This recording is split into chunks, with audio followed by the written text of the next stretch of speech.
Hello दोस्तों, स्वागत है हमारे YouTube चैनल कृष्णा इंस्पायर्ड पर। नए हैं तो हमारे चैनल को सब्सक्राइब करें, कमेंट करें और लाइक करना ना भूलें। एक बार भगवान गौतम बुद्ध अपने शिष्यों के साथ किसी पर्वतीय स्थल पर ठहरे थे।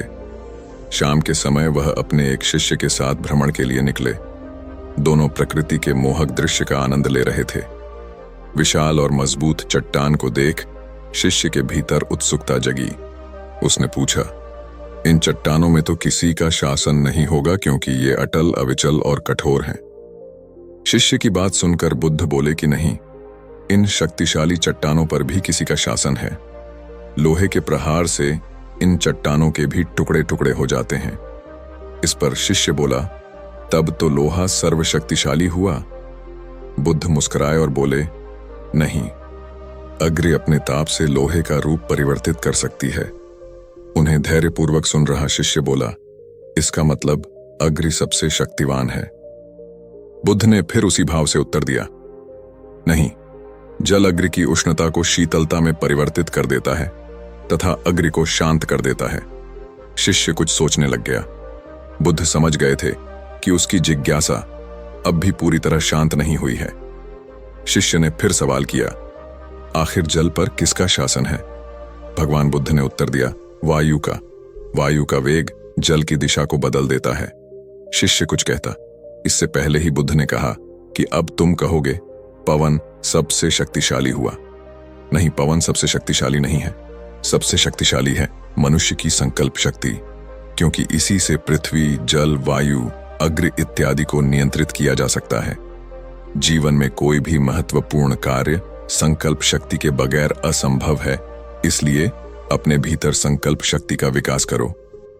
हमारे जीवन में संकल्प शक्ति का बहुत ही बड़ा महत्व है। इसी से व्यक्ति के जीवन का निर्माण होता है। व्यक्ति अपने जीवन को ही परिवर्तन करके नया रंग भर सकता है। निम्न स्तर से व्यक्ति महान बन जाता है। हम जो भी इच्छा करते हैं वह दो प्रकार की होती है, एक सामान्य इच्छा और एक विशेष इच्छा। यह विशेष इच्छा ही जब उत्कृष्ट, दृढ़, प्रबल बन जाती है, उसी को ही संकल्प कहते हैं। हम जो कुछ भी क्रिया करते हैं उसके तीन ही साधन हैं, शरीर, वाणी और मन। वाणी और शरीर में क्रिया आने से पहले मन में ही होती है, अर्थात कर्म का प्रारंभिक रूप मानसिक ही होता है। मन में हम बार बार आवृत्ति करते हैं कि मैं उसको ऐसा बोलूंगा, मैं इस कार्य को करूंगा। उसके पश्चात ही वाणी से बोलते अथवा शरीर से करते हैं। मन में यह जो दोहराना होता है यही संकल्प होता है। संकल्प शक्ति को बढ़ाने के लिए सबसे पहले हमें छोटे छोटे संकल्प लेने चाहिए जो कि हमारे लिए लाभदायक हों, हमारे जीवन के साथ साथ अन्यों के लिए भी उपयोगी हों, और उसको पूरा बल लगाकर तन मन धन से निष्ठापूर्वक पूर्ण करना चाहिए। जैसे कि हम संकल्प ले सकते हैं प्रातःकाल जल्दी उठने का और रात्रि को जल्दी सोने का, और जिस समय का निश्चय किया हो उसी समय ही उठना और सोना चाहिए।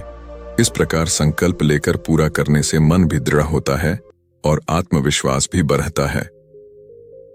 धीरे धीरे बड़े कार्यों का संकल्प लेना चाहिए, जैसे कि मुझे किसी भी परिस्थिति में सत्य ही बोलना है, मुझे कभी भी आलस्य नहीं करना है, मैं कभी चोरी नहीं करूंगा, सदा पुरुषार्थ ही करूंगा, मैं किसी के लिए भी कभी अपशब्द का प्रयोग नहीं करूंगा, कभी क्रोध नहीं करूंगा, किसी से ईर्ष्या द्वेष नहीं करूंगा, मैं सदा गरीब, निर्धन, असहाय, जरूरतमंद व्यक्तियों की सहायता करूंगा।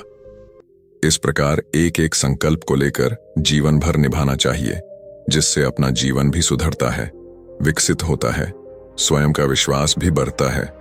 साथ साथ अन्य लोग भी उस व्यक्ति के ऊपर विश्वास करने लग जाते हैं कि यह व्यक्ति जो भी संकल्प लेता है, मन में जो ठान लेता है, उसको करके ही छोड़ता है, और ऐसा विचार कर अनेक प्रकार से सहयोग भी करते हैं।